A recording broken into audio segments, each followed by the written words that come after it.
Ma, may sasabihin po ako sa inyo. Ano yun? Mukhang maganda. Masaya ka kasi eh. Sobrang saya talaga. Para akong nasa alapaap. Ano bang sasabihin mo? Nagaya na si Maynard ng kasal. Ay, binabati kita. Masaya ako para sa'yo, anak. Alam ko na matagal mo nang hinihintay na yayain ka ni Maynard. Salamat, Ma. Sabi niya sa linggo pupunta siya dito para formal na hingin ang kamay ko sa inyo.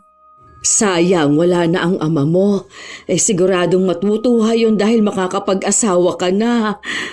Huwag niyo naman pong palungkutin ang araw ko. Wala na po si Papa. Panira naman kayo Pasensya ka na, anak ha. Bigla ko kasi siyang naalala. Okay na, basta wala nang magbabanggit kay Papa. Matagal na naman siyang patay Tatawagan ko na ang mga kapatid mo para makapunta sila dito sa bahay sa linggo. Sige po, kayo na ang bahala. Siya nga pala Ma, sa pagkain hintayin niyo ang ibibigay kong listahan. Dahil yun ang pinaka-espesyal na araw ko, dapat lang na lahat ng ihahanda niyo paborito ko. Ang pagiging sinungaling nagdudulot ng pinsala sa tiwala at relasyon sa mga taong nakapaligid sa iyo. Sa halip na magsinungaling, harapin ang katotohanan kahit gaano to kahirap. Magandang araw sa inyo, Miss Gwen, at sa lahat ng masusugid niyong tagapakinig. Tawagin niyo na lang akong Francine. 30 anyos at kasalukuyang nagdadalang tao sa una naming anak ng asawa ko. May ilang buwan pa lang po mula nang matuklasan ko ang inyong channel at nagustuhan ko na ang mga kwentong inilalahad nyo. Kaya nainganyo na rin ako na ipadala ang sarili kong karanasan na may kinalaman sa kababalagan na nangyari sa akin. Oh, bakit ganyan ang mukha mo? Kanina lang pag-alis mo, masaya ka pa. Paano po kasi ang mama ni Maynard? Laging panira ng araw ko. Matagal na ako nagtitimpi sa kanya dahil kay Maynard Hindi kita maintindihan. Pwede bang pakipaliwanag mo? Dun sa birthday po kasi nung pinsan ni Maynard, nandun din palang magiging biyanan ko. Anong masama? Natural lang na nandoon siya, di ba? Hindi kasi binanggit ni Maynard kaya nagulat ako na makita ang mama niya doon. Ano ba ang nangyari at nagagalit ka sa kanya? Nakakahiya kasi May. Kung makikita niyo lang ang ginagawa niya, nakakahiya talaga. Para siyang baboy. Walang tigil sa kakabalik sa lamesa para kumuha ng pagkain. Siya na lang ang pinagtitinginan ng mga bisita. Di ba? Malakas naman talagang kumain na magiging biyenan mo. Kaya nga ang taba Hindi ba yun high blood? Hindi ko po alam. Sana nga ma-high blood na siya para mamatay na. Francine, ano ba yung sinasabi mo? Seryoso ako Ma. Ang hirap kayang makisama sa katulad niya. Parang nai-imagine ko lagi niya kaming ilalagay sa kahihiyan ni Maynard.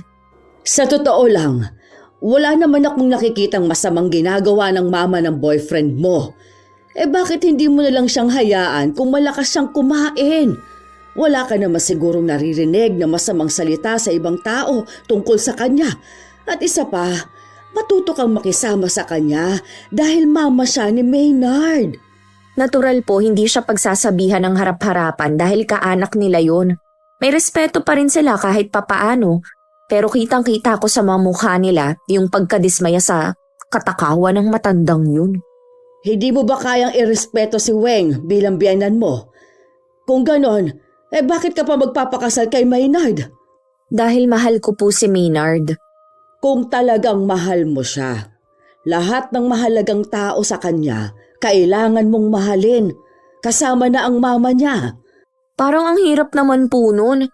Pero alang-alang kay Maynard, susubukan kong pakisamahan ang mama niya.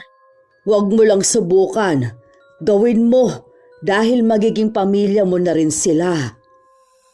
Hindi ako nakapagsalita sa sinabing yun ni Mama. Napapaisip din ako kung sakaling magpakasal kami. Makakasama ko kaya si Mama Weng at ang PWD niyang anak. Ngayon ko lang din naalala. Katulad ni Mama, wala na ring asawa ang magiging biyanan ko at si Maynard ang breadwinner ng pamilya nila. Oras na ikasal kami ni Maynard. Ako na ang magiging reyna ng bahay ninyo. Ako lang at wala ng iba.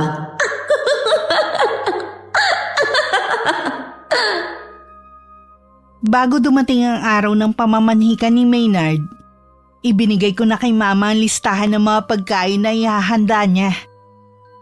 Tahimik naman niyang binasa yon bago tumingin sa akin. Baka hindi ko kayaning lutuin ang lahat ng ito, anak. Pwede bang humingi ako ng tulong sa mga malalapit nating kamag-anak? Pwede naman po, bayaran nyo na lang pagkatapos makapagluto at saka nyo na paalisin. Gusto ko kasi tayo-tayo lang ang nandito. Sige. Si Maynard ba hindi magdadala? Meron po, kaya lang sa lakas kumain ng mama niya. Baka pumuubusan tayo. Mabuti na rin po na sobrang pagkain natin. Sige. Ako nang bahala sa mga ito. Aagahan kong pamimili bukas. Siya nga pala ma, yung barbecue, huwag nyo ilagay sa mesa ang para sa akin. Baka pati yun, malantakan ng matakaw kong biyanan. Itira nyo yung 20 peraso ha. Oo, ako nang bahala. Pinakapaborito mo nga palang pagkain ng barbecue. Kaya nga ako ang naglista para lahat ng paborito kong pagkain matikman ko sa araw na yon. Iha, sana naman kapag nandito si Weng, pakitaan mo naman siya ng maganda. Wala naman akong magagawa kundi pakisamahan ng maayos ang magiging biyanan ko eh. Sana lang, wag na niyang isama pa ang PWD niyang anak. Abay syempre, asahan mo nang kasama siya dahil pamilya sila ni Maynard. Hindi ko tuloy maiwasang mag-alala dahil sa ipinapakita mong ugali. Huwag niyong sabihin na nag-aalala kayo sa kanila kaysa sa akin. Alam ko naman na kaya mong pangalagaan ang sarili mo. Inaalala ko lang, baka kapag kasama mo na sila sa iisang bubong tratuhin mo ng hindi maganda. Baka yan pa ang pag-awayan ninyong mag-asawa. Kapag po ikinasal na kami ni Maynard, natural po na ako na ang priority niya. Hindi na ang mama at kapatid niya. Sa akin na siya susunod. Gusto kong maging tahimik ang magiging buhay mo kapag nag-asawa ka. Hindi yung para kang naghahamon pa ng away. Noon pa kasi naiinis na ako sa mama ni Maynard. Kahit saan mo talaga siya dalhin, ang takaw niya. Puro pagkain na lang yata ang nasa utak niya eh. Napailing na lang si Mama at saka siya tumalikod. Humalukip-kip naman ako at parang tukso pa na lumitaw sa utak ko ang itsura na magiging biyanan ko. Dumating na nga ang araw na pinakahihintay ko. Hindi ko inaasahang luluhod pa sa harapan ko si Maynard habang inilalagay ang singsing sa daliri ko. Mangiyak-ngiyak pa ako noon at halos hindi makapagsalita. Nagsisigawan naman sa tuwa sina Mama, mga kapatid ko at kani-kanilang asawa. Isang matamis naman na oo ang sinagot ko kay Maynard. Dahil sa sobrang saya ko, hindi ako agad nakakain. Ma, pakilabas nyo na nga po yung barbecue. Ay naku anak, pasensya ka na. Kinuha na lahat ni Weng. Masarap daw kasi. Ano ma? Bakit nyo naman hinayaan? Hindi nyo ba itinago? Kasi nawala naman sa isip kong bilin mo. Nailagay kong lahat sa lamesa. Ano ba naman yan ma? Alam nyo naman na may bisita tayong matakaw eh. Hayaan mo na lang. Marami pa namang pagkain sa mesa eh. Yun na lang ang kainin mo. Yun ang gusto kong kainin sa espesyal na araw na to. Anong magagawa natin? Naubos na nga. Igagawa na lang kita ulit sa susunod na araw. Nakakainis talagang balyenang yan. Sana tumaas ang kolesterol niya sa katawan dahil sa pagkain niya ng barbecue ko. Huwag kang magsalita ng ganyan. Tsaka tigilan mong pag-irap sa kanya. Baka mamaya may makakita sa'yo. Ilang beses na lang akong huminga ng malalim para kalmahin ang nararamdaman kong inis. Nasa tabi pa rin ako ng mahabang mesa habang ang iba abala sa pakikipagkwentuhan at nag-e-enjoy sa pagkain. Sinulyapan ko na lang ang mga natirang pagkain. Hindi ko maiwasang sumimangot na halos wala nang natira sa niluto ni Mama. Oh, bakit parang nakasimangot ka dyan? Wala. Tapos na ba yung pakikipag-usap mo sa pinsan mo sa cellphone? Oo. Sabi pala ni Mama at ng kapatid ko, ang sarap ng luto ng mama mo, lalo na yung barbecue. Magaling talagang magluto ang mama ko. Sayang nga lang hindi mo natikman yung barbecue. Yun din sana ang gusto ko eh. Kaya lang naubos na pala. Wala pa naman tayong 10 pero parang 50 ang taong kumain. Pasensya ka na kay Mama kung malakas kumain ha. Naku, wala yun. Natutuwa nga kami ng mama ko eh. Ibig sabihin lang nun, nasarapan sila sa luto namin. Kapag kasal na tayo, sigurado na lagi kang kukulitin ni mama na samahan siya magluto. Yung kasi libangan niya eh. Hindi nga lang siya ganun kagaling magluto gaya ng mama mo. Gusto ko yan. Bonding na rin namin ng mama mo. Sigurado na lalo kaming magiging malapit sa isa't isa. Sigurado din na makikigulo sa inyo si Mela. Mahilig din niya magluto kasama ni mama. Maynard, gusto mo bang kumain muna? Baka maubusan pa kasi tayo eh. Sige, sabay na tayo. Sa sobrang sama ng loob ko, halos hindi ko manguya at malunok ang kinakain ko. Pailalim ko rin tingnan ng mama ni Maynard. Hanggang magpaalam sila, bahagya lang ako nagsalita. At puro pilit ng ngiti lang ang ibinigay ko sa kanila. Nangyakapin ako ni Mama Weng, halos mapisa ako sa higpit ng yakap niya. Sa bahay ni na Maynard, masinsina naman siyang kinausap ng ina. Mukhang mabait ang magiging biyanan mo, iho. Lahat naman po sila mabait. Hindi ako sigurado kung guni-guni ko lang ha. Pero nahuli ko kasing iniirapan ako ni Francine kanina eh. Bakit naman po niya gagawin yun? Baka nga nagkamali lang ako. Mukha naman siyang mabait. Kahit hindi kami masyadong nakakapag-usap ng matagal tuwing nagkikita sa mga okasyon. Sigurado po na magkakasundo kayo ni Francine. Pinag-uusapan nga namin kanina ang tungkol sa magiging bonding nyo, ang pagluluto. Ang ibig bang sabihin dito kayo titira sa bahay? Oo naman po. Ayoko kasing iwan kayo ni Mela na kayong dalawa lang dito sa bahay. Ayos lang kaya kay Francine. Napag-usapan na po namin yun dati at naintindihan naman niya ako. Kung sakali na gusto niyong bumukod balang araw, magsabi ka lang at hindi ko naman kayo pipigilan. Kasama naman po talaga sa plano kong bumukod. Pero hindi pa muna ngayon. May petsa na ba kayo napupusuan ni Francine ha? Gusto niya po mismong araw ng mga puso kami ikasal.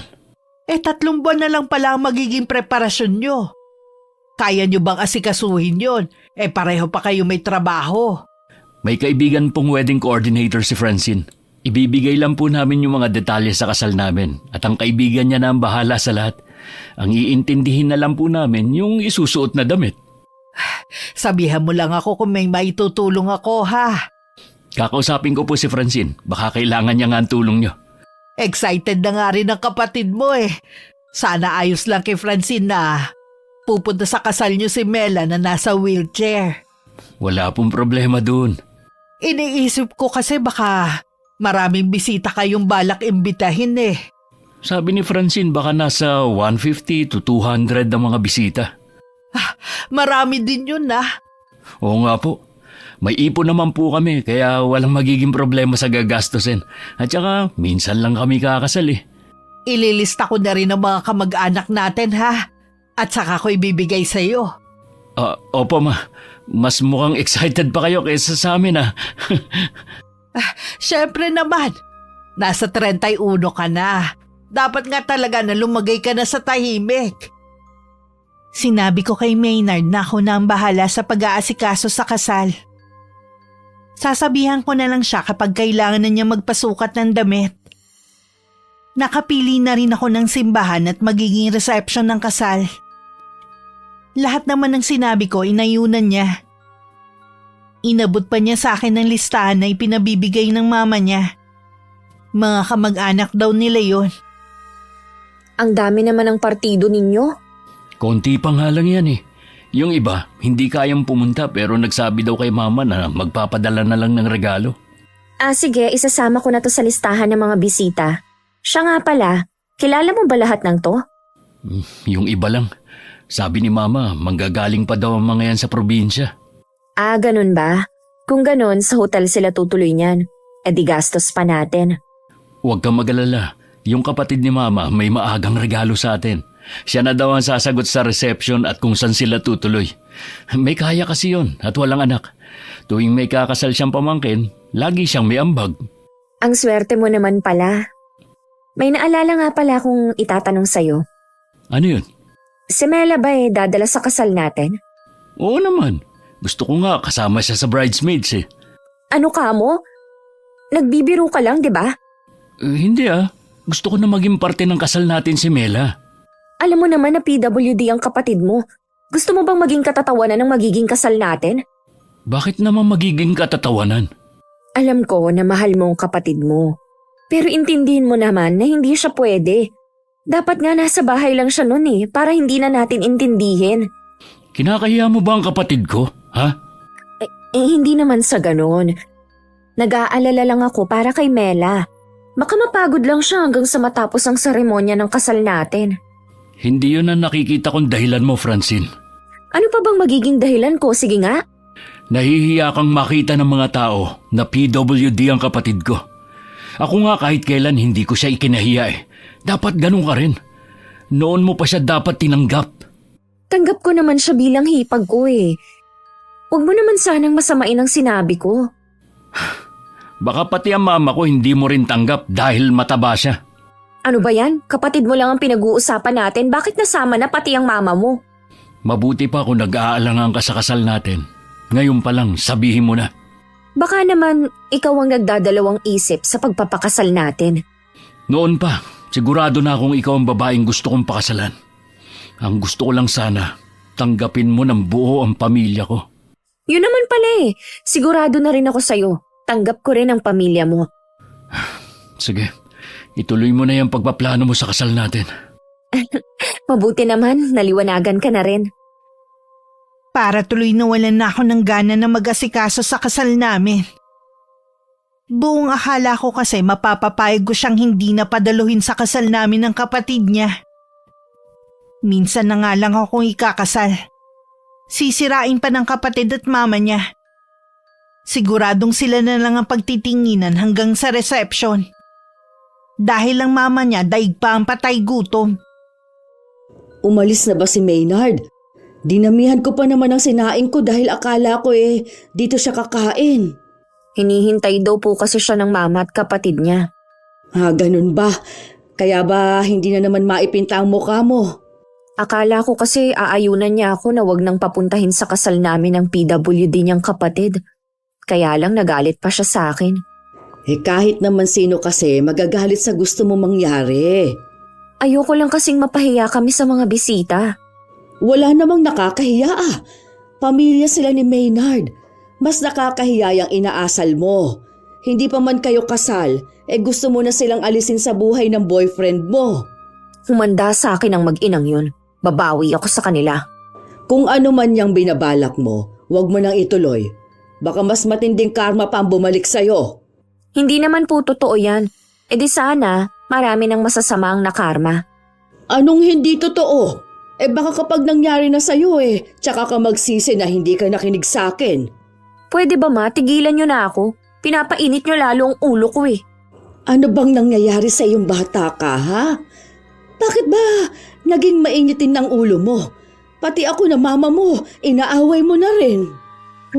Sorry ma, na-stress lang din siguro ako dahil sa paghahanda sa kasal namin ni Maynard. Nakakapagod pa rin kahit may wedding coordinator kami. Naiintindihan naman kita, pero sana huwag mong pagurin ang sarili mo. Baka maapektuhan naman ang kalusugan mo niyan. Huwag po kayong mag-alala. Iniingatan ko naman ang sarili ko. Hindi yata ako papayag na mukhang losyang sa darating kong kasal. Nasisiguro ko na ikaw ang pinakamagandang bride sa araw na yon. Salamat ma. Lagi niyo talagang pinalalakas ang loob ko. Samantala matamlay naman na umuwi si Maynard sa kanila. Pabagsak pa siyang naupo sa sofa nila at saka ipinikit ang mga mata. Lumabas naman ng kusina ang mama niya nang maramdaman na dumating na siya. Galing ka na ba kina Francine, anak? Opo ma. Parang pagod na pagod ka. Naghapunan ka na ba sa kanila? Hindi pa po. Inaalok ako ni Francine pero mas gusto kong dito kumain kasabay kayo ng kapatid ko. Kumusta naman ang pag-uusap niyo ni Francine? Naibigay mo na ba yung listahan ng mga bisita natin, ha? Opo, naibigay ko na. Ayos na po ang lahat. Bakit tingin ko sa'yo may pinoproblema ka? Kasi po nagkaroon lang kami ng pagtatalo ni Francine kanina. Tungkol naman saan? Sige, sabihin mo na. Para masolusyonan natin habang maaga pa. Ayaw niya kasing umattend sa kasal namin si Mela. Ha? Bakit naman? Dahil ba nasa wheelchair ang kapatid mo? Ganun na nga po. Tingin ni Francine magiging pabigat lang si Mela. Alam mo na swerte sa atin si Mela. Kahit kailan hindi ko siya itinuring pabigat sa buhay natin.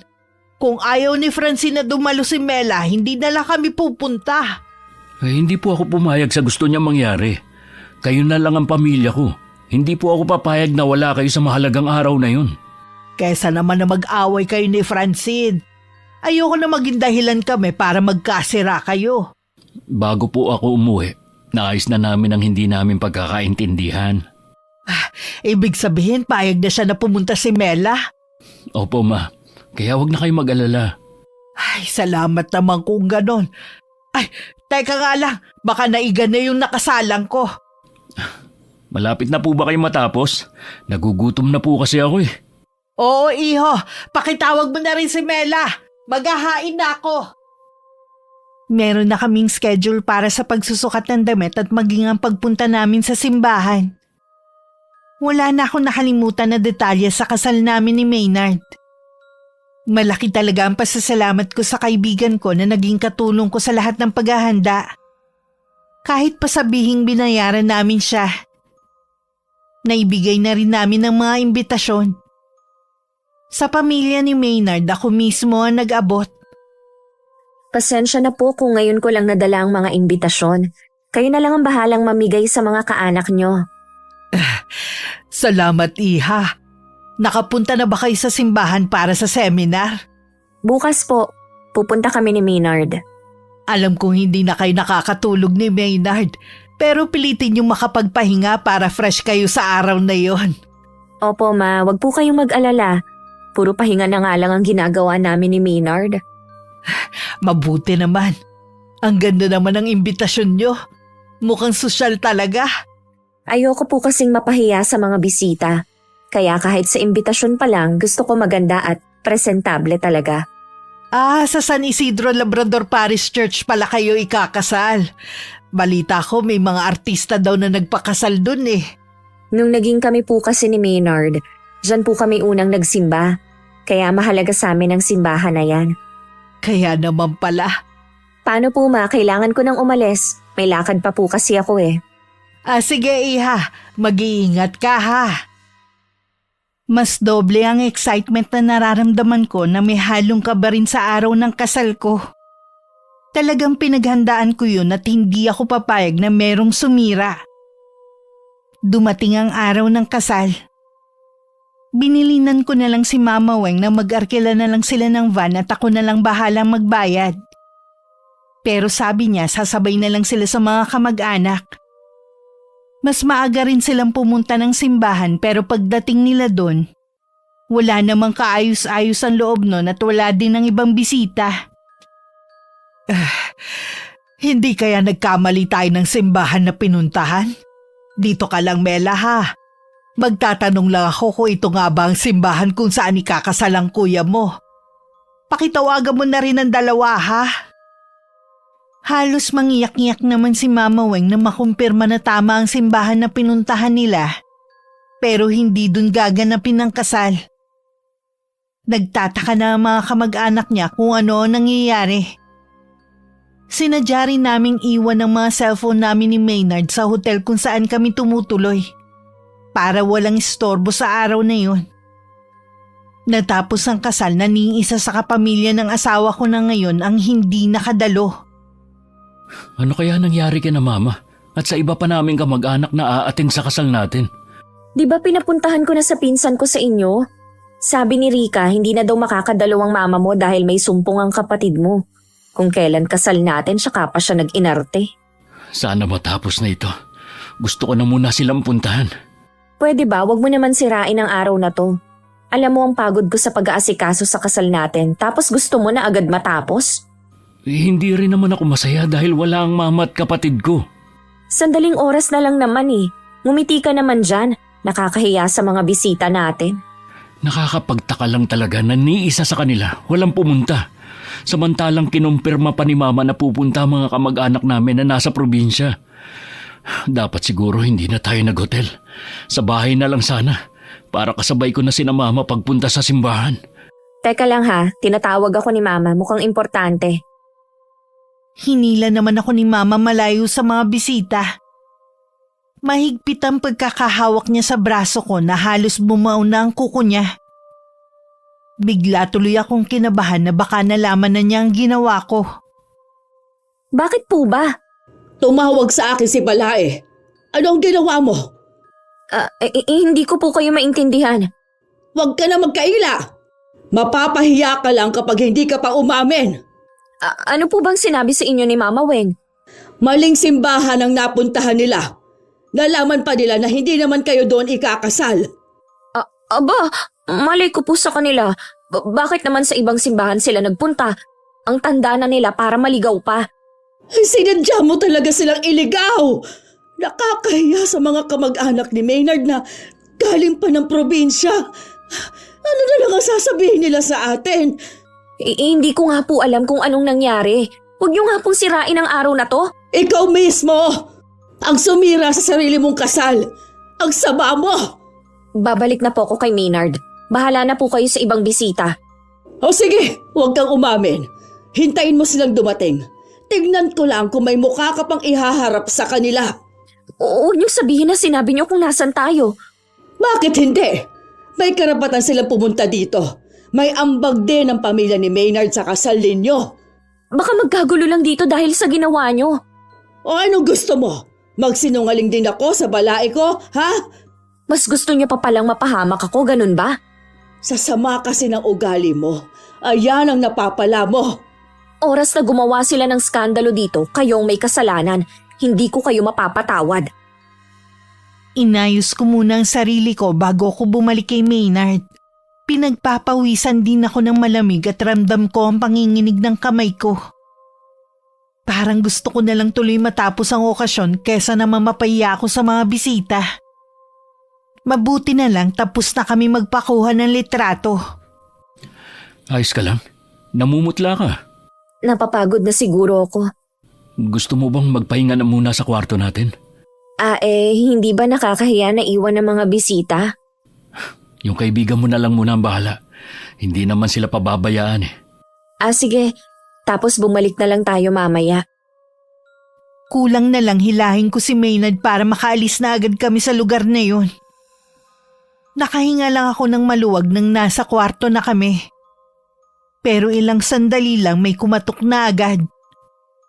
Bago ko pa mapigilan si Maynard, nabuksan na niya ang pinto. Oh, Ma! Bakit ngayon lang kayo? Paano mo to nagawa sa akin, Maynard? Paano niyo naatim na magbuka kaming tanga sa harapan pamandi ng mga kamag-anak natin? Hindi ko po kayo maintindihan. Totoo po bang sinumpong na naman si Mela kaya hindi kayo nakapunta? Yan bang sinabi ng babaeng yan? Bakit hindi ka magsalita, Francine? Mama Weng, araw po ng kasal namin to. Huwag po sana kayong gagawa ng iskandalo. Bakit? Nahihiya ka sa kalokohan na ginawa mo, ha? Ano ba nangyayari dito? Francine, pwede ba magpaliwanag ka? Ayan ang imbitasyon na ibinigay ng babaeng yan. Ano ito? Hindi naman ganito ang imbitasyon na pinagawa namin At hindi rin sa simbahan na to kami kinasal. Malinaw na para kaming pusa na iniligaw ng babaeng yan dahil ayaw niya kaming pumunta sa kasal niyo. Francine, totoo ba ito? Ginawa mo ba yung kana Mama sa mga kamag-anak ko? Tsaka na lang natin yan pag-usapan. Bumalik na tayo sa reception. Baka hinahanap na tayo ng mga bisita. Wala nang bisita na naghihintay sa inyo. Kaya ngayon na natin pag-usapan ang ginawa mo. Huwag mong sabihin na sinabi mo sa kanila na... Hindi ako. Pero mga kamag-anak namin na nag-abala pang lumuwas para lang masaksihan ang kasal ng anak ko. Anong karapatan mo para sirain ang kasal ko? Ikaw pa talaga may ganang magalit, ha? Ang mabuti pa, ibalik niyo lahat ng ibinigay ng tsuhi ni Maynard. Nakakaya kayo! Wala naman akong kasalanan sa nangyari sa inyo eh. Si Marivic ang may kagagawa ng lahat. Yung wedding coordinator namin, siyang dahilan kung bakit kayo naligaw. Siyang may kasalanan. Napakasinungaling mo. Huli ka na nga, lulusot ka pa. Sandali lang. Relax muna tayo. Aalamin ko kung ano nangyari. Huwag mo sabihin na magpapauto ka pa rin sa babaeng yan. Ma, Kung ayaw niya pala kaming pumunta sa kasal niyo, sana sinabi na lang niya. Pero ikaw mismo ang nagsabi na ayos na ang lahat. Yung pala, merong masamang plano ang babaeng yan. Huwag na huwag mong dadalhin sa bahay ang asawa mo. Ma, sandali lang. Huwag muna kayong umalis. Pag-usapan natin to, ayoko sumama ang loob niyo sa amin. Sa bahay na lang tayo mag-usap. Hihintayin ka namin doon. Nakatungo at laylay ang balikat ni Maynard na pumasok ulit sa kwarto namin. Ako naman patuloy sa pag-iyak. Kung ano-ano ang pumapasok sa isip ko ng mga sandaling yun. Mabuti naman umalis na ang mama mo. Anong gagawin natin? Sinira niyang pinaghandaan nating kasal. Umamin ka nga. Talaga bang ginawa mo yun sa pamilya ko? Ha? Wala nga akong kinalaman sa nangyari sa kanila. Ang mabuti pa si Marivic na lang ang kausapin mo. Kinuha ko lang naman sa kanya ang imbitasyon at saka ko na pinamigay. Malay ko bang mali pa lang nakalagay na impormasyon doon? Hindi ako makapaniwalang nagawa kong pasamain ang loob ng mama ko. Biktima rin ako dito. Dapat sa akin ka maawa. Kakausapin ko si Marivic. Kanina pa siya nakauwi bago tayo umakyat dito sa kwarto. Nagpaalam siya kanina na masama ang pakiramdam. Ang iniwan lang niya ay ang kanang kamay niya. Hindi pa naman tapos ang kasal. Bakit siya umalis agad? Hindi ko alam. Basta yun lang ang sabi niya. Masama ang pakiramdam niya. Tingin ko tumakas lang siya para hindi siya makumpronta sa ginawa niya. Dahil sa kanya may masisira siyang pamilya. Haharap naman ako sa nanay mo. Pero sana wag naman ngayon Pati ako gulong-gulo eh. Kailangan nating harapin ang galit ng mga kamag-anak ko dahil sa abala na nagawa natin. Wala naman tayong kasalanan, kaya hindi natin kailangan magpaliwanag sa kanila. Baka ipahiya lang nila tayo sa labas. Ako na lang ang haharap sa kanila. Dito ka na lang. Pero ayaw niya talagang papigil. Kainis naman kasi ang biyanan ko eh. Nagkulong lang ako sa loob ng kwarto hanggang makabalik si Maynard. Nagtaka naman ako kung bakit may pasasya sa kanang mata niya. Sinuntok daw siya ng isa niyang pinsan dahil sa nangyari. Kahit anong paliwanag niya, hindi siya pinakinggan ng mga yun. Kinabukasan naman umuwi muna si Maynard sa kanila. Samantalang ako sa bahay naman namin. Nagpunta na po kami sa pulis para ireklamo si Marivic sa ginawa niya. Hanggang ngayon ba naman naniniwala ka pa rin sa kasinungalingan ng asawa mo, ha? Matagal niya itong plinano. Kaya nga po hinahanap na yung coordinator para malaman ang totoo. Nasa harapan mo na ang katotohanan. Imulat mo lang ang mga mata mo. Ma, asawa ko na po si Francine. Sana maintindihan niyo ako. Isang araw mo palang naasawa ang babaeng yon. Ako at ang kapatid mo buong buhay mong kasama. Huwag niyo sanang isipin na kinakampihan ko siya. Gusto ko lang gumitna.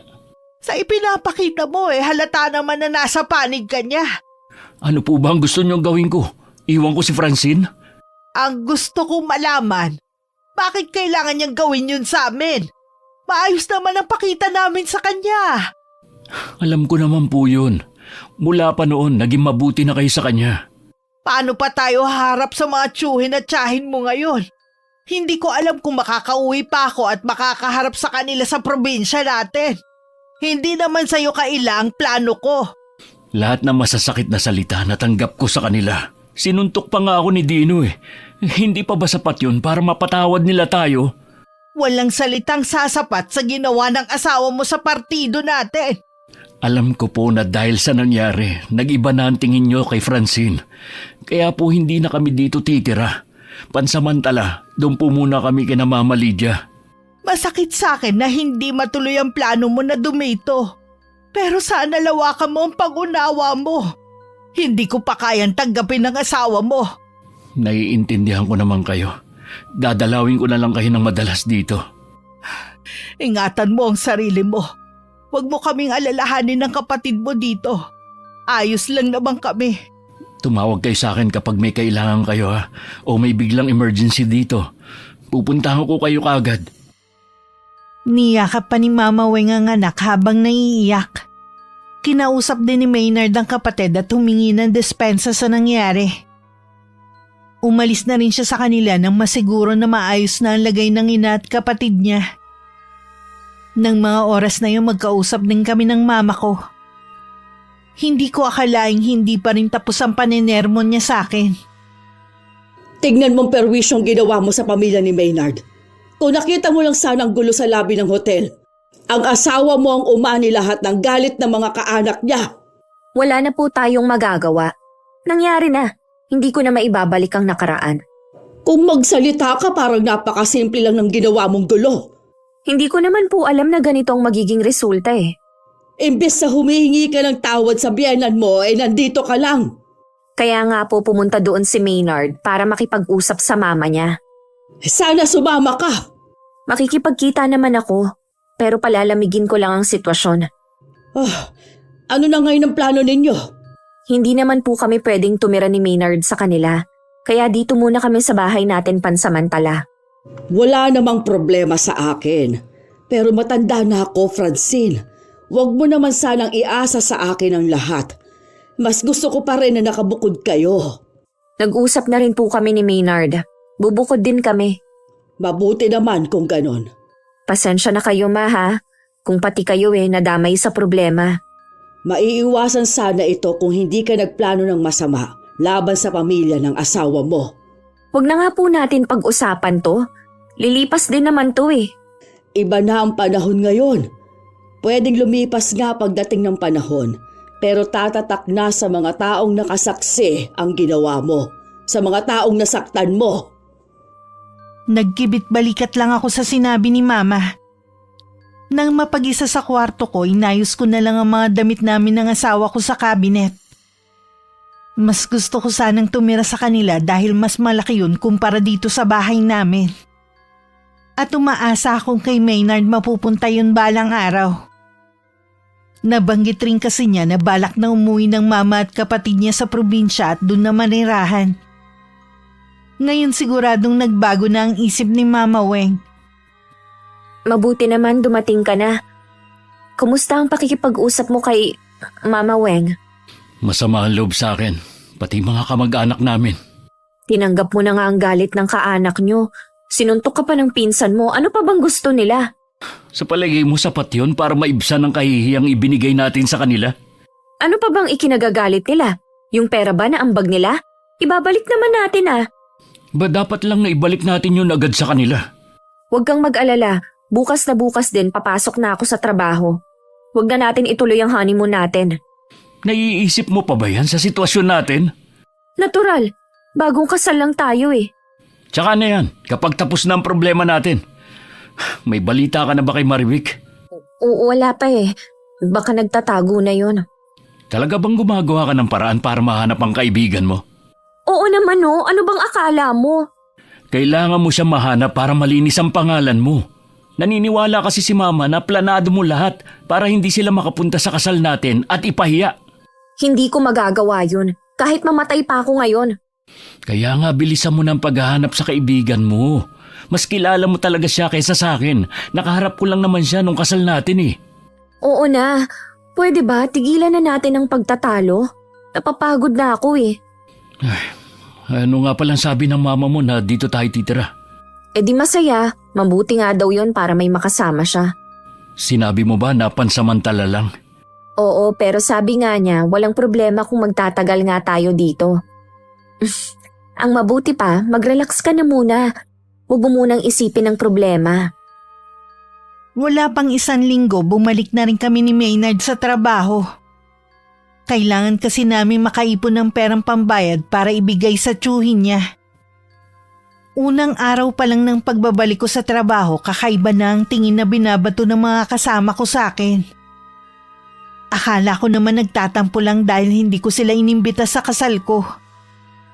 Hanggang noon lunch break, lumapit ang isa sa mga naiinis sa akin dahil naungusan ko siya sa trabaho.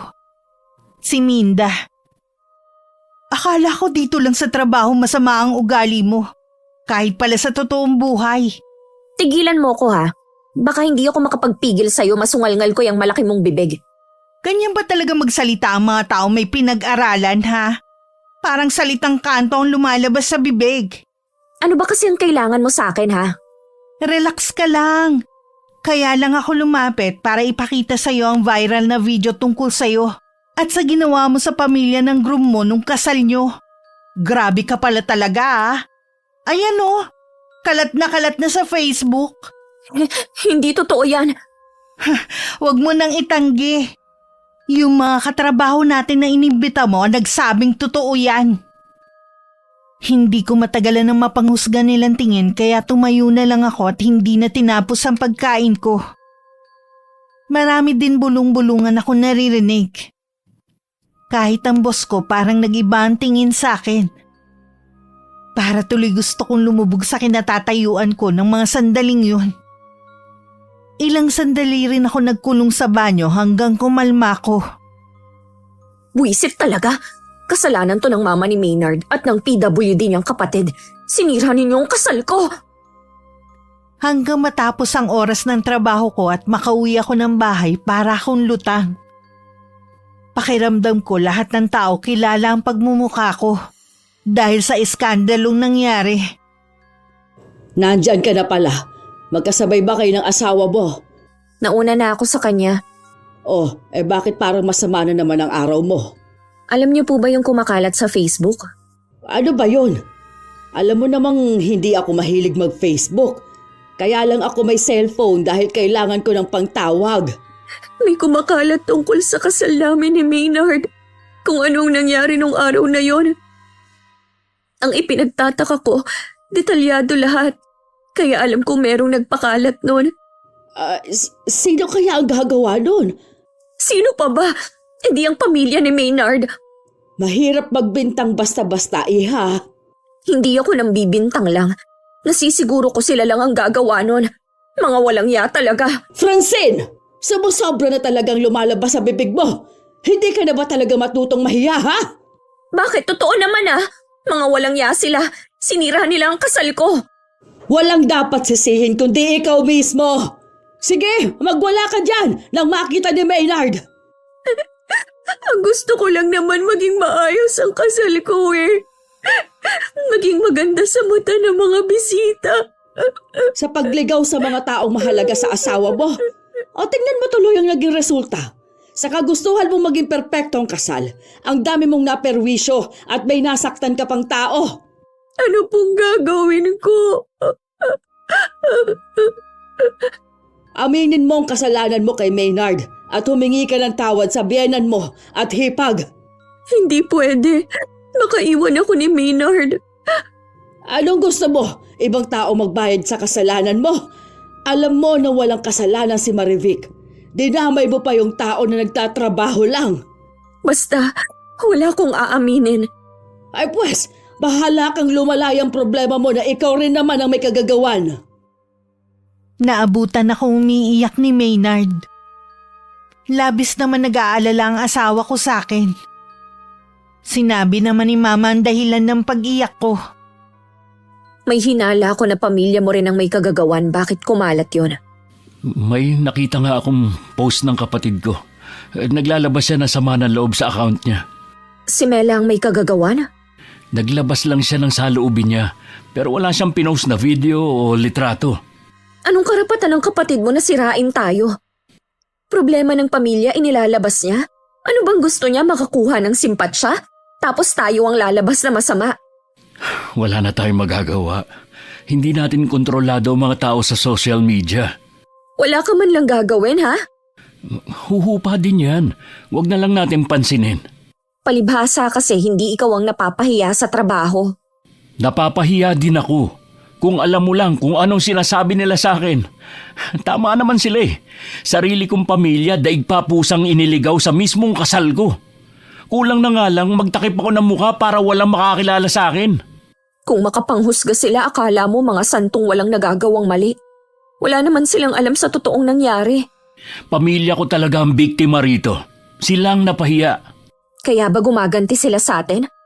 Nasa kanila na yun. Hindi naman natin sila pwedeng bawalan sa gusto nilang gawin eh.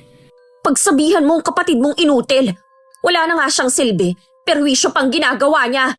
Francine, huwag ka munang tumalikod. Nag-uusap pa tayo. Ay,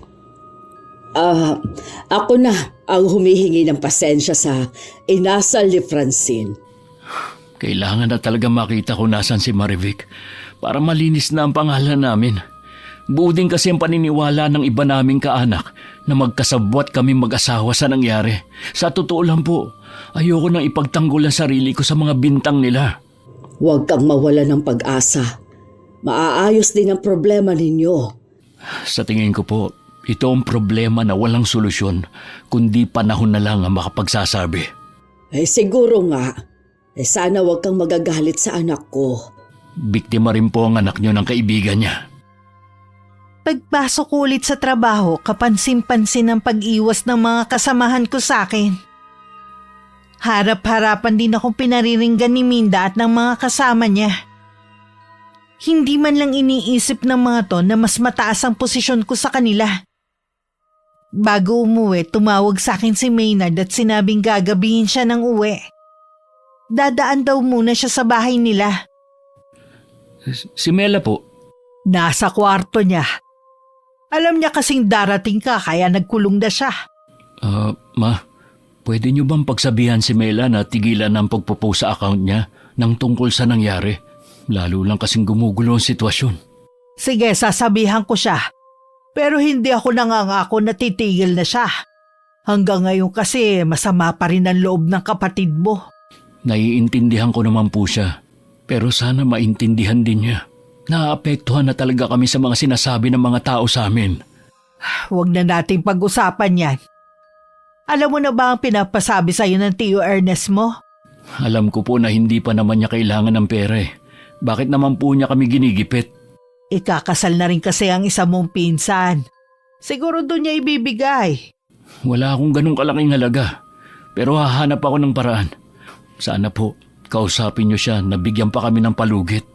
Huwag mo sa akin sabihin niya kundi sa tiyuhin mo. Ang problema po, lagi naman siyang galit. Hindi mo naman siya masisisi. Pagod na akong magpaliwanag, ma. Tutulong ang tiyuhin mo para mahanap agad si Marivic. Malalaman mo rin ang totoo na si Francine lahat ang may pakana. Bakit ba ganyan na lang ang galit niyo kay Francine? Dapat siyang tinatanong mo niyan at hindi ako. Aalis na po ako. Wala rin naman mangyayari sa pag-uusap natin eh. Kasi nga bulag ka sa asawa mo. Hindi kita pinalaki at pinag-aral para maging sunod-sunuran lang sa babaeng yon. Sana nga po magpakita na si Marivic. Siya lang po makakapagbigay linaw sa lahat. Sinabi naman sa akin ni Maynard ang paniningil ng tiyuhin niya at ang plano nitong pahanap si Marivic. Sa narinig ko, bigla akong nakaramdam ng takot. Tumalikod na lang ako sa asawa ko at nagkunwaring may inaayos. Bakit ba kasi gusto pang bawiin ni Tio Ernest mong pera? Di ba regalo na niya sa atin yon? Oo nga, kaya lang hindi sila nakapunta. Tsaka yung tungkol kay Marivic, sa pagkakaalam ko nasa probinsya na nila. Sumama na daw yun sa asawa niya. Dating sundalo si Tio Ernest. Alam niya kung paano hanapin ang taong nagtatago. Bakit ba kasi hindi na lang sila tumigil? Tapos na naman kasi. Gusto lang nilang malaman ang totoo. Kahit nga malaman pa nila ang totoo, anong gagawin nila? Sige nga, ipapakulong nila si Marivic? Maibabalik pa ba ang nakaraan, ha? Hindi naman na, kaya mabuti pang pabayaan na lang nila yung tao. Pabayaan na lang natin sila, Tio Ernest. Basta wala na tayong aksyon na gagawin. Maghintay na lang tayo. Yung pera na sinisingil, saan tayo kukuha? Maglo-loan na lang siguro ako para mabayaran na. Malaki rin yun ah. Alam ko, kailangan na din kasi. Sabi ni Mama, ikakasal na yung isa kong pinsan. Baka doon ibibigay. Ay, pera na nga, naging bato pa. Bakit kasi kailangan pa nating ibalik eh? Alam mo ang dahilan. Basta babayaran mo yun para wala na silang masabi. Ilang gabi na akong hindi makatulog. Balisa din ako sa trabaho. Ilang beses na nga ako nakatanggap ng warning sa boss ko dahil sa pamali-mali kong ginagawa. Isang pagkakamali na lang pwede na akong matanggal. May problema na naman ba sa trabaho? Last warning na sa akin kanina ng boss ko. Ilang beses na kasi ako nagkakamali sa ginagawa kong trabaho eh. Hindi kasi ako makapag-focus. Tumawag din ang ate mo kanina. Ang gusto nila, bumukod na kayo ni Maynard. Ano ba sila? Sumabay pa. Alam naman nilang problemado pa kami. Kailangan pa naming unahin bayaran ng tiyuhin ni Maynard. Kukuha daw kasi ng kasambahay ang ate mo para hindi na ako kumilos dito sa bahay. Akala naman ni Ate Rhea lumpo kayo na hindi na makakilos. Matanda na rin ako. Hindi ko na rin kaya ang mga trabaho dito sa bahay. Ultimo kasi mga damit ninyo, ako pa rin ang naglalaba. Maliit na tulong nyo na lang sa akin yun, Ma. Pasensya ka na, Iha. Yun kasi ang gusto ng mga kapatid mo. Bakit ba atat na atat kayong paalisin kami dito, ha? Dahil hindi ko na rin matagalan ang ugali mo.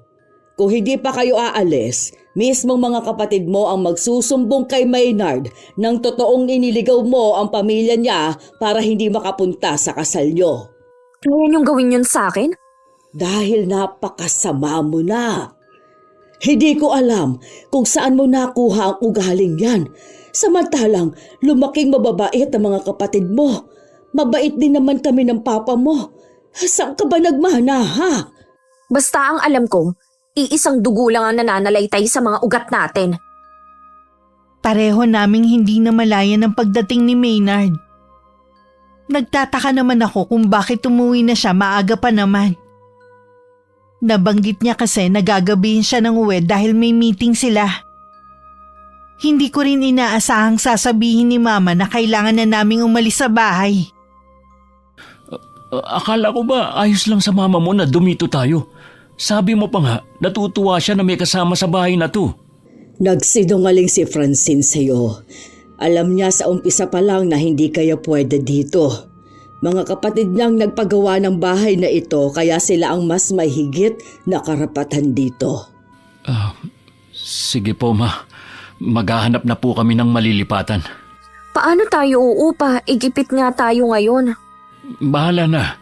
Gagawan ko na lang ng paraan. Ma, maawa ka naman sa amin oh. Ang dami pa naming problema. Sawang-sawa na rin akong intindihin ka. Hindi ka naman nakikinig sa akin eh. Grabe ka pa kung sagot-sagutin ako.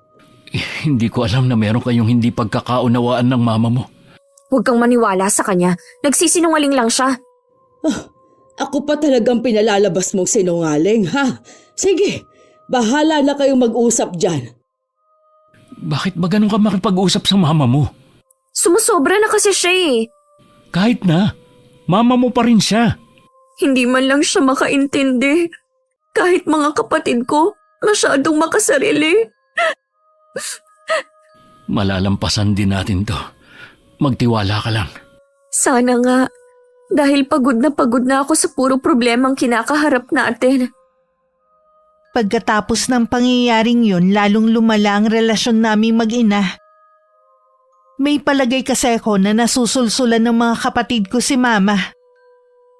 Tuwing wala si Maynard, lagi kami nagtatalo. Lalo kasing umiinit ang ulo ko kapag kinukumpara niya ako sa mga kapatid ko na mababait. Para tuloy gusto kong magrebelde na lang. Isang hapon galit na umuwi si Maynard. Kulang na lang maglabas siya ng apoy sa mga mata sa pagkakatitig sa akin. Nakausap ko si Marivic.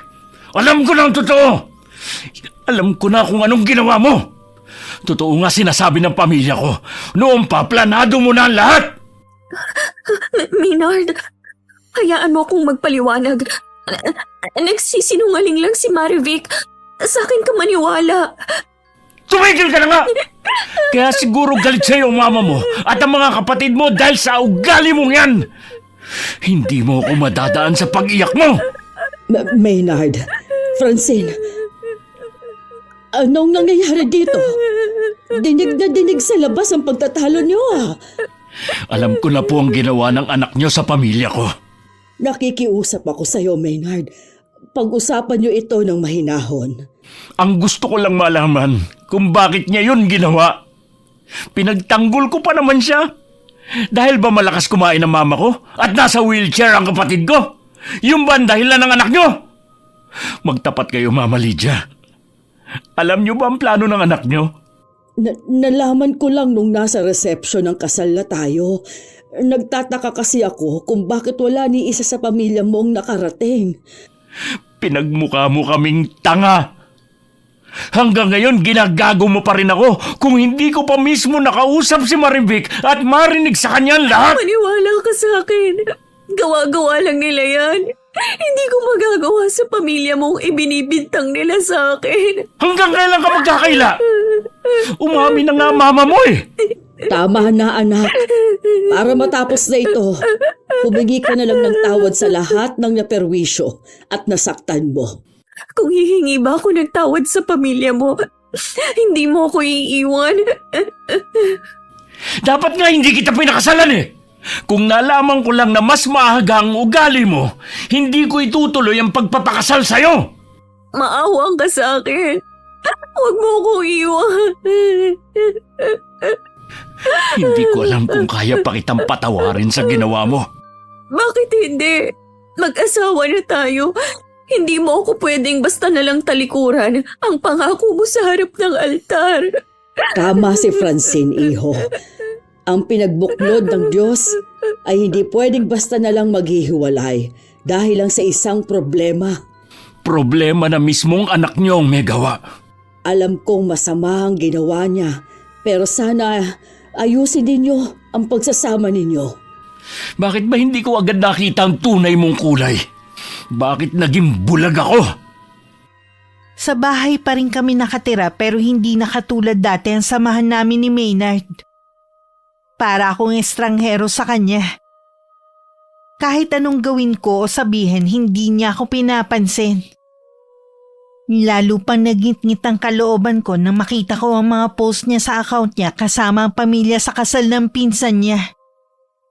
Hindi na nga niya ako isinama, hindi man lang nagpaalam sa akin. Kaya nung umuwi siya, hindi ko na napigilang kumprontahin siya. Ano bang akala mo sa akin, ha? Tau-tauhan lang? Ano ba problema mo? Hindi mo na nga ako pinapansin, hindi ka pa marunong magpaalam sa akin. Bakit hindi ka man lang nagsabi sa akin na pupunta ka sa kasal ng pinsan mo? Kahit sabihin ko sa'yo, hindi ka naman pwedeng sumama. At nagpaalam ako kay Mama Lydia. Dapat sa akin ka nagpaalam, hindi kay mama. Alam ko naman na hindi ka papayag eh. At isa pa, pagkakataon ko na rin to para maayos ang pamilya namin na muntik na masira nang dahil sa kagagawan mo. Hindi pa rin ba matapos-tapos ang isyu na yon, ha? Nagdurusa na nga ako eh. Hindi niyo pa rin makalimutan. Hindi ka nga marunong humingi ng tawad eh. Sa pagtrato mo sa akin, hindi na ako hihingi ng tawad kahit kailan. Eh di wag, bahala ka na sa buhay mo. At total, nag-uusap na naman tayo ngayon. Babalik na ako sa bahay namin. Paano ako? Mag-asawa pa rin naman tayo eh. Pwede kang sumama pero tanggapin mo ang galit ni Mama at ng kapatid ko.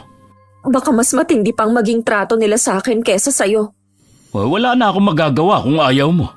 Gusto ko rin bumawi sa kanila dahil sa hindi makataong ginawa mo. Parang hindi na ikaw ang dating Maynard na minahal ko noon. Ang bilis mong magbago.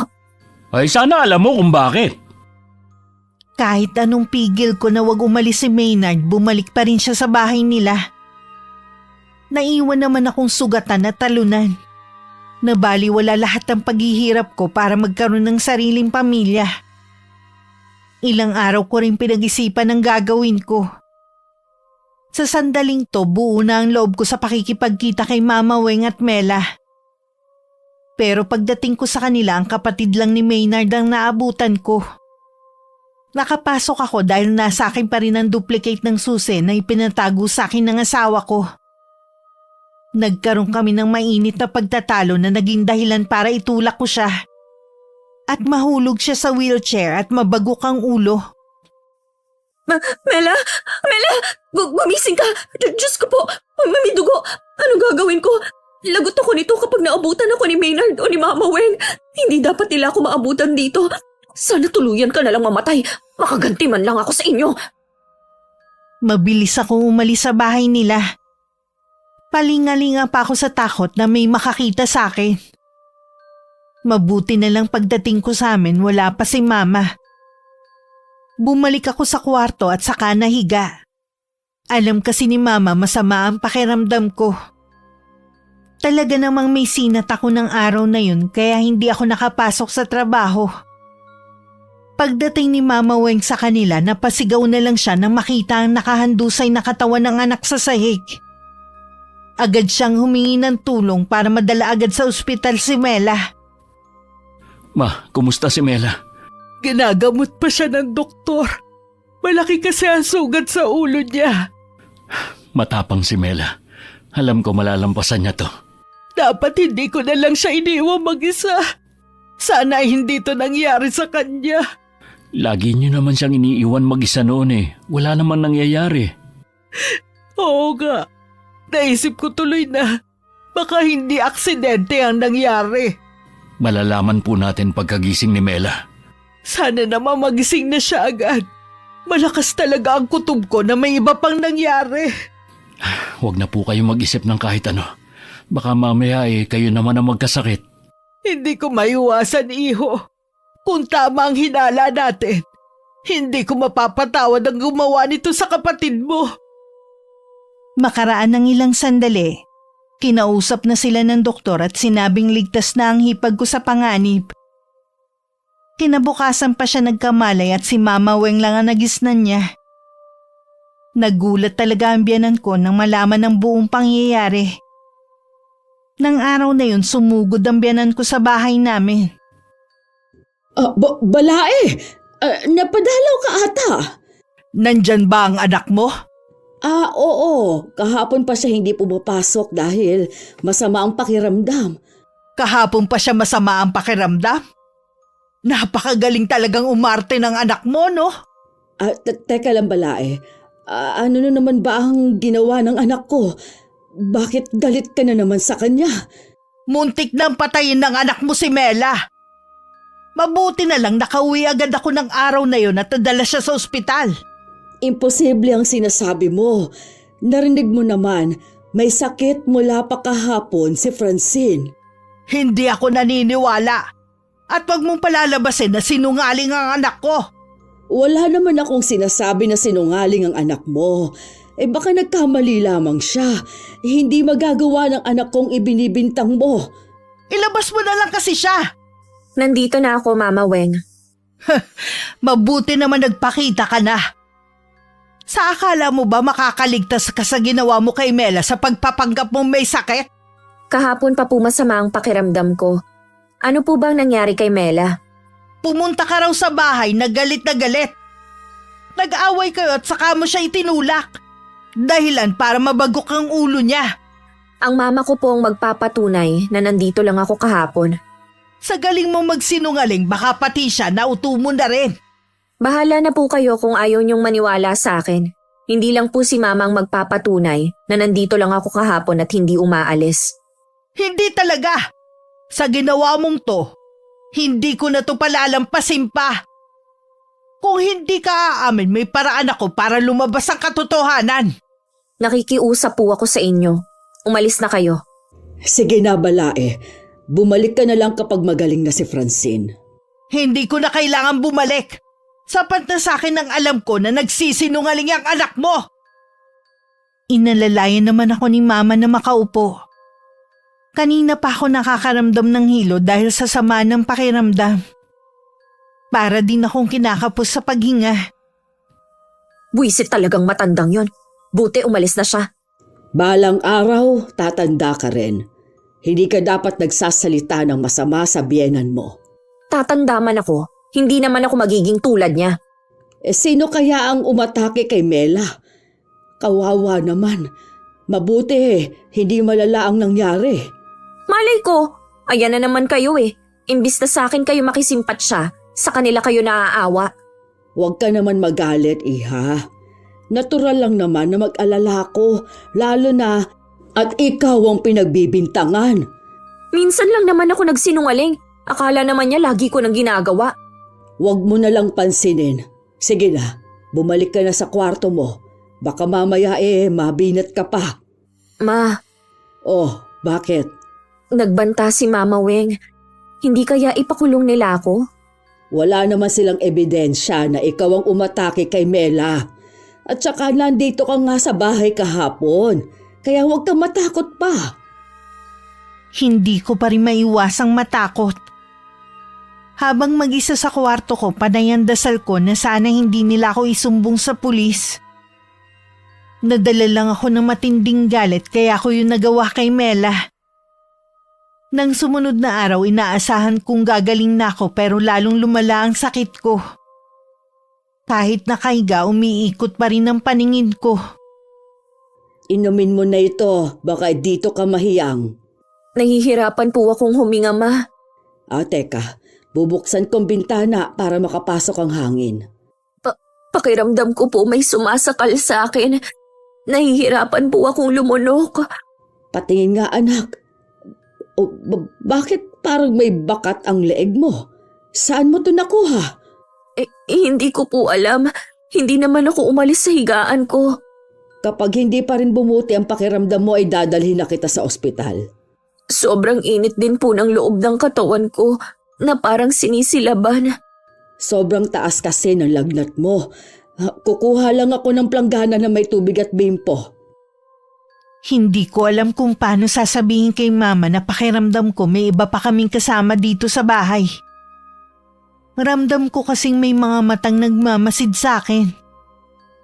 May pagkakataon ding naririnig ko siyang bumubulong malapit sa tenga ko. Habang mag-isa, nararamdaman ko na naman siya. Sino ka ba? Magpakita ka kung sino ka man! Francine! Sinong kausap mo? Alam ko po man na may iba pa tayong kasama sa bahay na to. Lagi niyang pinagmamasdan ng mga kilos natin. Dito ka na lumaki at nagkaisip. Walang multo o di natin kauri ang namamahay dito. Kung meron man, sana noon pa sila nagparamdam. Maniwala ka sa akin, Ma. Dala lang siguro yan ng mataas na lagnat mo kaya nahihibang ka na. Pupunasan kita para bumaba na yung lagnat mo. Ano to? Kanina wala naman to Alin po, Ma? Itong mga pasa mo sa katawan. Hanggang dito pala sa binti ay meron. Hindi lang ito basta pasa, anak. Para bang may bumugbog sa'yo. Baka po, gawa po ng kasama natin sa bahay. Huwag mo nga akong takutin, Iha. Dadalhin na kita sa ospital ngayon. Ayoko, Ma. Dito lang ako. Pakiusap po. Kaya lang, anak. Sige na nga. Pero kapag hindi pa rin bumuti ang lagay mo bukas, dadalhin na kita sa doktor sa ayaw at sa gusto mo. Opo, Ma. Salamat po sa pag-aalaga ninyo sa akin. Kahit masama ang ugali ko. Patawarin mo sana ako kung nasabihan kita ng mga masasakit na salita. Mahal ko kayong lahat ng mga kapatid mo. Gusto ko lang kasi kitang turuan ng leksyon na makita mo ang mga mali mong ginagawa. Kaya lang, naisip ko na mali ang paraan ko. May anino po sa likod ninyo. Ha? Francine, sigurado ka ba, anak? Francine! Nawalan siya ng malay. Nagdedeliryo na yata ang batang ito at kung ano-anong sinasabi. Paglingon ni Mama, wala naman siyang nakitang anino. Pero napansin niya na bukas ang pinto. Sa pagkakatanda niya, isinara niya yung pagpasok kanina. Napalakas pa nga ang pagkakasara niya. Kaya nagtataka siya kung paano nabuksan yun. Napaantanda na lang bigla si Mama.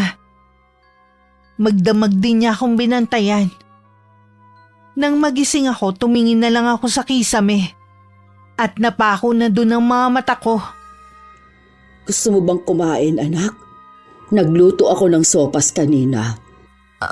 Ayoko po, Ma. Paano kang lalakas niyan kung hindi ka kakain? Normal lang temperatura mo. Kailangan mo lang talagang kumain. Wala po talaga akong gana, Ma. Ikukuha na lang kita ng gatas. Huwag mo kong iwan, Ma. Sandali lang naman ako Please, Ma. Sige. Dito lang ako sa tabi mo. Huwag ka na matakot. Iniisip din kaya ako ni Maynard. Siguro, naguguluhan lang siguro siya sa ngayon. Habang nandito ako sa bahay, Parang ang dami kong naiisip na mali kong ginawa. Ang sama ko, Ma. Tama kayo. Ang sama ko. May pagkakataon pa namang ituwid ang lahat ng pagkakamali mo. Ma, ako nga po ang tumulak kay Mela. Nung umalis kayo ng araw na yun, lumabas din ako at nagpunta ako sa bahay nila. Gusto ko lang sanang makipag-usap kay Mama Weng. Kaya lang po kung ano-ano na mga sinabi ni Mela sa akin. Ipapakalat pa daw niya lahat ng ginawa ko. Kaya bigla pong nagdilim ang paningin ko. Mabuti at hindi mo siya napatay.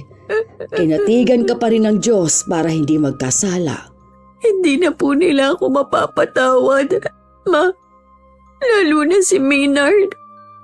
May karapatan naman silang kamuhian ako eh. Ang mahalaga, nagsisisi ka na sa mga nagawa mo. Bakit kasi laging nasa huli ang pagsisisi?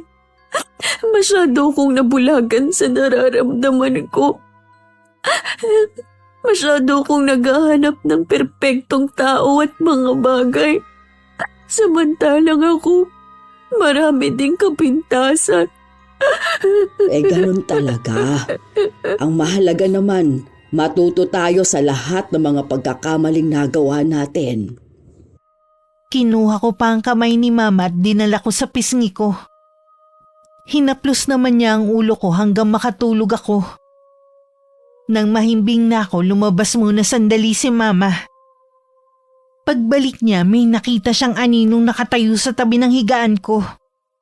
Mabilis na gumapang ang kilabot sa buong katawan niya. Kahit natatakot, mas nanaig sa kanya ang protektahan ako. Saan po kayo pupunta? Bakit kayo nakabihis? May kailangan lang akong puntahan tao na makakatulong sa paggaling mo. Ang ate mo muna ang magbabantay sa'yo. Okay na po ang pakiramdam ko ngayon. Pakiramdam ko bumabalik na ulit ang lakas ko. Hindi tayo pwedeng magpakampante, anak. Nasisiguro ko na hindi pangkaraniwan ang sakit na dumapo sa'yo. Ano po ang ibig ninyong sabihin? Pagbalik ko na lang, tsaka ko ipaliliwanag sa'yo. Sige po, Ma. Ay bakit kaya wala pang ate mo? Sabi niya kanina papunta na siya. Ma, pwede niyo po bang puntahan si Maynard pagkatapos ng lakad niyo? Gusto ko lang po siyang makausap. Sige anak, pupuntahan ko rin siya. Oh, may kumakatok. Baka ang ate mo na yan. Dumating nga ang ate ko. Bumakas agad sa kanya ang labis na pag-aalala sa akin. Hindi din siya umalis sa tabi ko gaya ng bilin ni Mama. Bigla tuloy ako nahiya dahil sa mga ipinakita kong masama sa kanya. Isang kakilalang albularyo ang pinuntahan ni Mama. Dinala niya ang litrato ko at damit na hinubad. May hinala na kasi si Mama sa totoong nangyayari sa akin. Pagkaraan ng ilang sandali, umalis na rin siya at tumuloy sa bahay ni na Maynard. Mama Lydia, kayo po pala. Pasensya ka na kung pumunta ako ng walang pasabi. Okay lang naman po. Kumusta po kayo? Si Francine? Maayos naman ang lagay ko. Si Francine, may sakit siya ngayon. Hindi pangkaraniwan ang sakit na basta na lang dumapo sa kanya. Dinala niyo na po ba sa ospital? Hindi doktor ang makapagpapagaling sa kanya. Dahil sa sumpa, kaya siya naghihirap. Hindi ko po kayo maintindihan. May kumukulam kay Francine. Tanging mama mo lang ang nagbanta sa kanya noon at pagkatapos, nag-umpisa ng lumala ang kalagayan niya. Hindi po magagawa yun ng mama ko. Mabait po siya. Kahit gaano pa kabait ang isang ina, oras na masaktan ang kanyang anak, lahat kayang gawin. Nauunawaan ko sa bagay na yan si Balae, pero sana maunawaan rin niya ang nararamdaman ko. Walang ina na kayang tiisin ang paghihirap ng anak.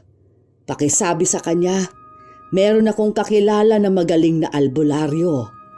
Mas malakas sa kapangyarihang itim na taglay ng taong inutusan niya. Kung lahat ay kaya niyang gawin, gayon din ako. Huwag na sanang umabot sa ganon. Parang alam ko na po kung sino ang nilapitan ni Mama. Isang kamag-anak namin sa probinsya. Kakausapin ko po ang mama ko. Maraming salamat, iho.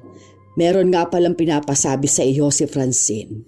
Sana daw pagbigyan mong hiling niya na makausap ka. Maniwala ka, iho. Malaki na ang ipinagbago ng anak ko. Pupuntahan ko po siya pagkatapos kong kausapin si Mama. Aasahan ka namin, iho. Sige, kailangan ko na ring umalis. Mula nang magkasakit si Francine, hanggat maaari ayaw niya akong mawawala sa paningin niya. Hindi naman nagtagal, dumating na rin si Mama Weng. Nang banggitin ni Maynard ang pagpunta sa kanila ng mama ko, bigla na lang nagbago ang aura niya. At ang masayang ngiti niya ay nabura din. Anong ginawa ni Lydia dito? Alam niya na kayo nagpapakulam kay Francine. Lumapit ba kayo kay Chapas? Tama lang ang nangyari sa babaeng yun. Muntik na niyang mapatay ang kapatid mo. Oo nga, pero hindi pa rin tama ang ginawa niyong pagganti. Kanino ka ba talaga kampe, ha? Wala po akong kinakampihan. Ayoko lang na mas lumala ang alitan sa pagitan niyo ng asawa ko. Sabi din ni Mama Lydia, nagbago na si Francine. Naniniwala ako na nagsisisi na siya. Kaya nakikiusap ako sa inyo, Ma. Ipabawi niyo na kay Chapas ang sumpa niya. Hindi ko gagawin yon. Kailangan magbayad ang asawa mo sa lahat ng ginawa niya sa atin. Lalo na sa amin ng kapatid mo. Sabi ni Mama Lydia, may kilala siyang magaling na albularyo. Mas higit na magaling kaysa kay Chapas. Huwag niyo naman pong hayaan na mapahamak din ang kapatid niyo. Alam niyo ang pwedeng mangyari sa kanya oras na ibalik ng manggagamot ang sumpa sa kanya. Bakit ba lagi na lang nagwawagi ang mga masasama? Hindi, Ma. Laging nagwawagi ang mabuti. Dahil sa nangyari kay Francine, napag-isip-isip niya ang mga maling nagawa niya. Alam ko na hindi kayo likas na masama. Nadala lang kayo ng galit dahil sa nangyari kay Mela. Sige na nga. Kakausapin ko na si Ate Paz. Alang-alang sa'yo. Alam kong mahal mo si Francine. At masasaktan ka kapag may masamang nangyari sa kanya. Salamat, Ma. Alam ko na mas mangingibabaw pa rin sa inyo ang kabutihan. Pakisabi kay Balay at kay Francine na patawarin nila ako. Muntik ko nang mailagay sa kamay ko ang batas. Mabait si Mama Lydia. Hindi siya galit sa inyo. Nauunawaan daw niyang nararamdaman yung galit dahil pareho lang kayong ina. Ilang oras na lang magdadapit hapon na. Nakakaramdam na naman ako ng matinding kaba. Pinilit kong bumangon at saka sumandal. Marami pa ring pasa ang buong katawan ko at sumakit din ng mga to. Pati mga mata ko parang gustong lumuwa. Sa tindi ng kabog ng dibdib ko, halos hindi na ako makahinga. Kanina pa dumating si Mama at may ginagawa lang sa kusina. Ma! Ay, bakit, iha? May kailangan ka ba? Dito na muna kayo sa tabi ko. Nagugutom ka ba o nauuhaw kaya? Wala po akong gusto. Umayos ka ng higa mo. Babantayan kita hanggang makatulog ka. Parang meron sa loob ng tiyan ko, Ma. Oh, ano bang nararamdaman mo? Parang may gustong lumabas. Ang sakit. Huwag ka mag-alala. Matatapos na rin ang nararamdaman mong paghihirap. Alam ng albularyo ang kailangan niyang gawin. Ano po ba ang sakit ko? Bakit kayo sa albularyo lumapit? Anak, may kumukulam sa'yo. Kaya pala ang hirap ipaliwanag ng nangyayari sa akin. Sigurado na matindi ang galit sa akin ng taong yon. Manalig ka lang. Hindi ka niya pababayaan. Pinagsisisihan mo na rin ang mga mali mong nagawa. At yon ang mahalaga. Malinis na ang iyong puso. Wala nang nananahan na galit.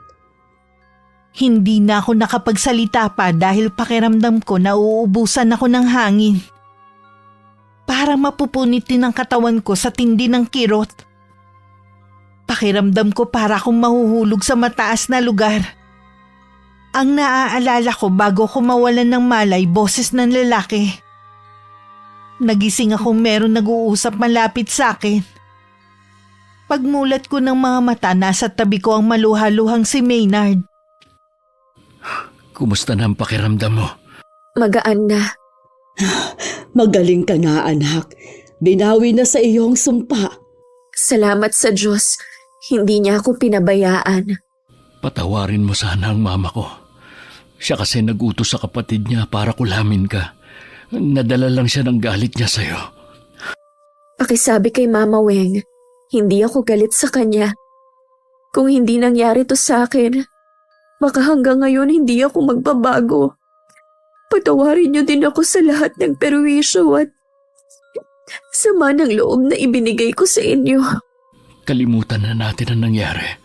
Ang mahalaga, wala nang galit sa mga puso niyo. Mas madali kasing magpatawad kapag wala nang kinikimkim na galit. Maynard, tuluyan mo na ba akong iiwan?